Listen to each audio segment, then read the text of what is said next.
is up, guys? Welcome back to another episode of the Fantasy Fellow Show. My name's Kyle. In this video, we're going to be going over my 2023 quarterback projections. I just finished doing my initial projections last week. They're all live on the fantasyfellowship.com. You guys can check out the link in the description to get access into that. It's free this year, so the more the merrier. Come check it out and see what we got cooking. Let's hop into a screen share. And again, we're just going to use the website here, the fantasyfellowship.com. You go to the website, you guys can scroll down a little bit and just end up clicking on the fantasy playbook. And from here, you get access to all of our projections, rankings, cheat sheets, research data, and more. And what we're going to care about in this video is just the quarterback projections. I will be making separate videos for the running back room, wide receivers, and the tight ends, but this one will just focus on what we got for the quarterbacks. So let's go ahead and look at this. Now, my standard scoring format for quarterbacks is 4-point passing touchdowns, and then it comes out to about 25 yards equal 1 point. You do get 0.04 points for every single yard passing, so that's why there's some weird decimals in here. But let me just kind of scroll through here and just pull up. I'm just going to pull up about the top 12 guys or so here. And at the top of the list, I did come up with Josh Allen. He came out, got him as my QB1. 37 passing touchdowns, 15 interceptions, almost 700 yards rushing, 6 touchdowns, and 2 fumbles this year. Almost 4,400 passing yards. It comes out to about 393.1. If I look last year, let's just see where those quarterbacks would have came out. 339 points last year. I believe that would have basically been quarterback 2. He was pretty close. He actually had 391 last year. So very similar to what he did last year. I'm going to have him a little bit rushing less. I think I got him passing the ball a little bit more this year. So he's my QB1. QB2 is going to be Jalen Hurts. I know he had the fantastic year last year. You got to build in a little bit of regression this year, I think. He ran the ball so damn well, so I have his touchdowns coming down a skosh to 9 rushing touchdowns, almost 800 yards rushing, 175 attempts. And then his passing numbers, I think I have him improving in his passing numbers. I have him 3,975, 28 passing touchdowns, 11 interceptions. And he comes out as my QB2, 377.5 points. Last year, he did come away with 373. So I have him kind of at the same number, but I have him playing maybe a game or 2 more. Keep in mind, he did miss 2 games last year, was relatively healthy for most of the year, but 22 touchdowns to 6 interception ratio. I think I have him passing more touchdowns, maybe a little bit more interceptions. Coming at number 3, Patrick Mahomes, almost 5,000 passing yards, 37 touchdowns, 10 interceptions, a handful of rushing yards and 3 touchdowns on the ground here. Good for 369.5 fantasy points. Last year, Mahomes was the QB1 with 409.8 passing points. Dude threw for 5,250 yards. That's going to be extremely hard to do. Led the league with 41 touchdowns. So I have a little bit of a regression built in for Patrick Mahomes. But either way, man, like these are the clear top 3 quarterbacks in fantasy drafts right now. And when I do my projections, I don't just fill these numbers in on their own by quarterback. I look at the whole team, and I start to look at just how many times they're going to throw the ball, passing attempts, rushing attempts, things like that. So it is a whole team effect that spits out these numbers for me. So Allen, Hurts, Mahomes, my top 3 guys. Coming in at number 4, you have Joe Burrow. I got him improving on a lot of categories this year, 4,700 yards, 34 touchdowns, 11 interceptions, about 300 yards rushing and 4 rushing touchdowns. I do not like the running game for the Bengals this year. I think they might have to lean on Joe Burrow a little bit more to throw the ball. I got him at 357 fantasy points last year. Joe Burrow, 344. So I have him slightly improving. And again, basically I have the same 4 guys from last year, just in a little bit jumbled different order. And that leads us to number 5, Lamar Jackson. The only issue with Lamar Jackson is, can he stay healthy? He has not been able to stay healthy the last couple of seasons, basically since his MVP season. But I have him bouncing back in a huge way because they've done such a good job giving him weapons this year. You have Odell Beckham, you have Zay Flowers, you have Rashad Bateman returning healthy. They even signed Nelson Aguilar, Devin Duvernay is still there. So they have a really solid top 5 receiving group. And then, of course, Mark Andrews is there. I would like to see Lamar throw to the running backs a little bit more this year, but we'll see if he can dial that in. Todd Monken, the new offensive coordinator there, should dial up more passing attempts for this offense. So I'm very bullish on Lamar Jackson. I think you can get him in best ball drafts, he's kind of a third round pick right now, which I think is pretty fair value. So Lamar Jackson, almost 3,600 passing yards, 27 touchdowns, 12 interceptions. He's going to flirt with 1,000 yards rushing. I did give him 5 touchdowns. He hasn't been running in a lot of touchdowns lately, but 346 points, that would have put him last year as the QB4. So I do think he's got tremendous top 5 quarterback upside this year. Coming in at number 6, Justin Herbert. Injury riddled season last year. And not just for him. Of course, he had the cracked rib cartilage that really hampered him. He did not run the ball like at all last year. He was very protective of himself. Chargers offensive line wasn't very good. And then, of course, the receivers. Keenan Allen missed a good chunk of time. Mike Williams missed some time. There's just nothing really healthy consistently on the Chargers offense. So not only do I think the Chargers as a whole stay healthier this offense, but I think Herbert stays healthier too, which leads to more rushing numbers, leads to just better stats overall for the whole Chargers offense. So I like Herbert a lot. He's one of my favorite quarterbacks to draft outside of the top 5 guys right now. I have him at about 342 points right now. Last year, keep in mind, it was a terrible year last year for the Chargers, really. He ended up with 278 fantasy points, good for QB 11. That's his floor. I see it going a lot better in 2023 for the Chargers and Justin Herbert. At number 7, I do have Justin Fields here, which I think, we could nitpick. I could have put Fields at 4, 5, 6, 7. Like, this is kind of the tier. You have Allen, Hurts, Mahomes, and then after that, you got this nice little cluster of Burrow, Lamar, Herbert, Fields, maybe Trevor Lawrence in there. But I love Justin Fields. I think they're going to throw the ball a little bit more this year. Of course, he has the weapons now with DJ Moore. You still have Darnell Mooney coming back from injury. You have Chase Claypool year 2. You have Cole Kmet, Rob Tonyan. There's some interesting pieces there for him to throw the ball to this year. A lot better than last year. And then he's still got his legs. So he's going to probably lead the league in rushing yards for quarterbacks. I do have him at almost 1,100 passing yards, 7 rushing touchdowns, and a decent amount of points here. I have him at 331 fantasy points. Last year, he did come out at 298. So I have him improving this season. And I still think, tremendous top 5 upside at the quarterback position. So I love this top 7 list of QBs. Coming in at number 8 is Trevor Lawrence. I'm very excited about him, adding Calvin Ridley to this offense. And then, of course, retaining Christian Kirk, Evan Ingram, Zay Jones is still there, Travis Etienne. They have a ton of weapons for Trevor Lawrence. And I think he could build upon a fantastic sophomore season.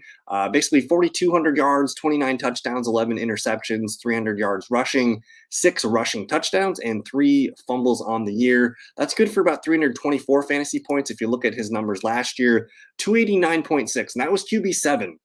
And I think he's going to do better. So Trevor Lawrence, man, if you get into that, 5th, 6th round of best balls, he's looking really, really good. And to me, that kind of ends the tier. Like, these are the top 8 guys. I think the top 3, Allen, Hurts, and Mahomes, I love those guys. But then I need a quarterback here. Burrow, Lamar, Herbert, Fields, Lawrence. I need one of those guys because I feel really good. If these guys all play 15, 16, 17 games, they're going to be top 10 quarterbacks. So these are the safest as they come.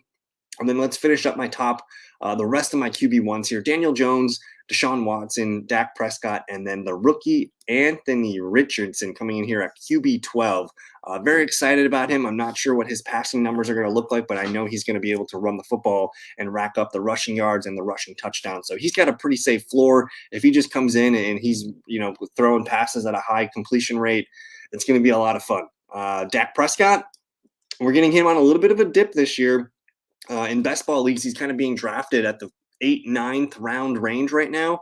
And he's got Brandon Cooks now. A healthy Michael Gallup, who last year was, fighting back from a bad knee injury, but he's good to go now. And you have CeeDee Lamb, of course. They need some, they need a little bit more production at the tight end position. Dalton Schultz is gone. You're going to see second-year Jake Ferguson, rookie Luke Schoonmaker hold down the fort at tight end, but the last time we saw Dak Prescott with 3 stud wide receivers, I think he was QB3 on that season here. So he's definitely a sleeper. I do think the Browns are going to open up the playbook a little bit this year and get more passing percentages, compared to run pass ratio. I think it's going to lean a little bit more passing compared to years past. So I like Deshaun Watson. He's got a nice floor as a low end QB1. And then Daniel Jones. It's very similar to Dak. They revamped that receiving core. They did retain Darius Slayton. They did bring, they still have Wan'Dale Robinson, but they brought in Darren Waller, which is going to be a huge, huge piece for Daniel Jones's growth. And then they have a bunch of slot receivers, whether it's Paris Campbell, Wandale Robinson. I think Jamison Crowder's there. I'm probably missing a guy or two. Isaiah Hodgins is there. There's a lot of weapons there for Giants. So I expect Jones to have a slight improvement this year. But those are my top 12 guys. Let's keep it moving and see who's going to be a quarterback too. I think for Superflex leagues, you're going to care about this list quite a bit. But anyways, at 13, I have Kirk Cousins. Dude's been a top 12 QB for the last handful of seasons.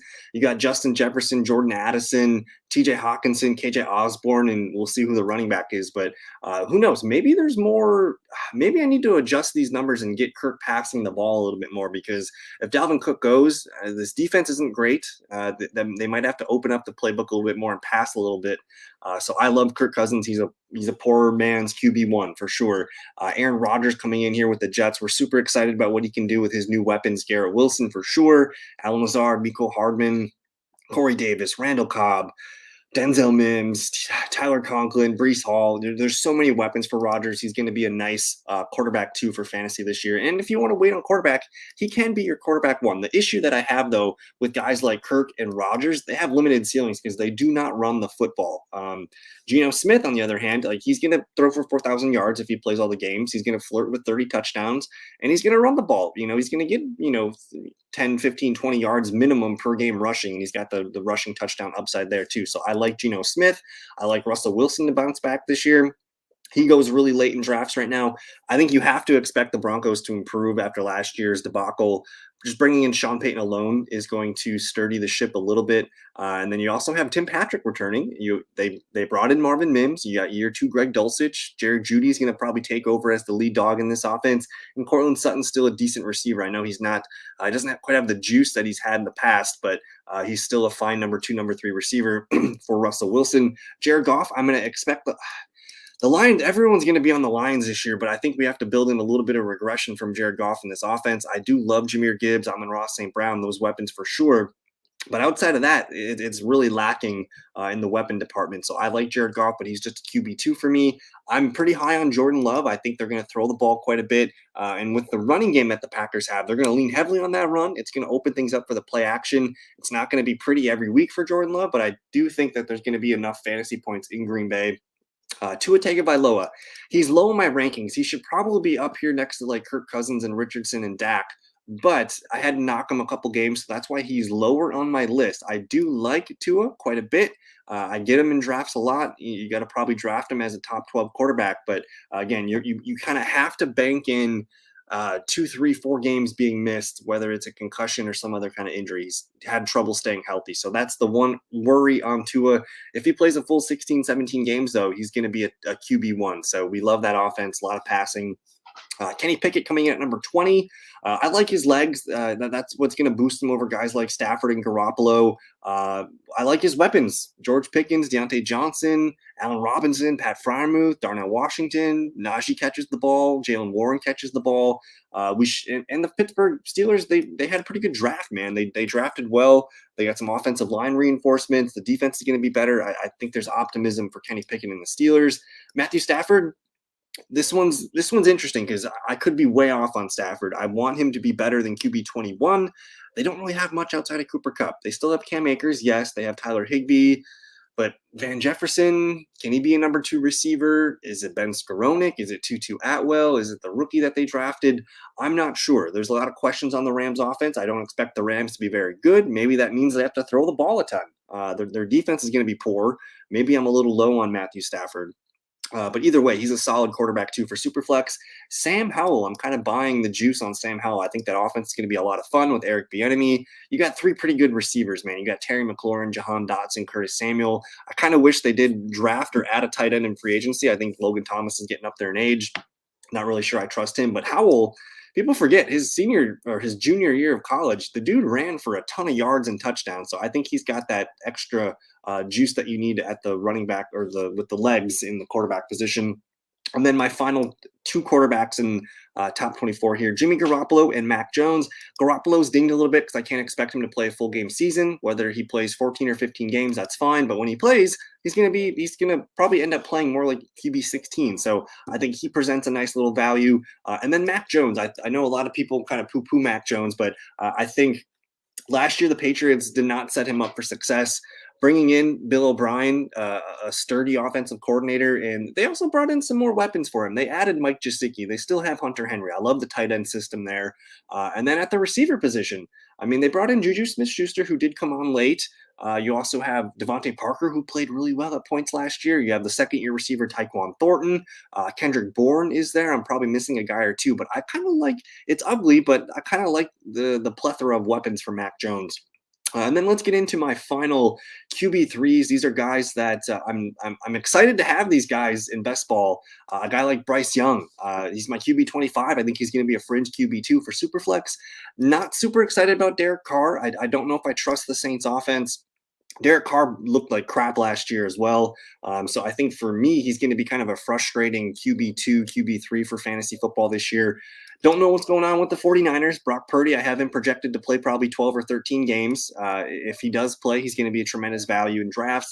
CJ Stroud, that's going to be a run-heavy team. I do expect him to take some lumps and have some up and down weeks. It's an easy division. That's the nice point. But again, I think he's more of like a QB3.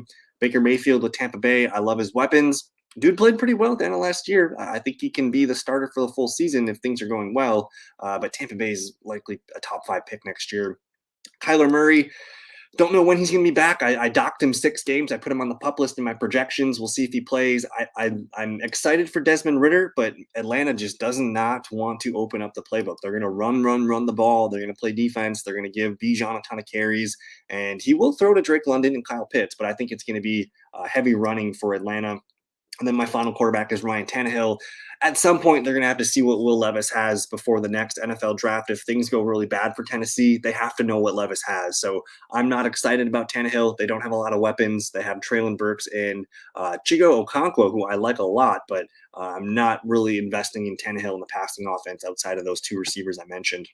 And then just some final guys down here: Colt McCoy, Will Levis, Trey Lance, Kyle Trask, Kobe Brissett, just some backups in case you need them. But that's it. Those are my top 40 quarterbacks. Again, these are preliminary. Like I just finished these last week. I'm going to spend some time updating these, and these are going to be tweaked all summer long. If there's injuries or if we get information on the 49ers situation, there's going to be a lot of moving parts here. But this is where I landed with my first round of projections.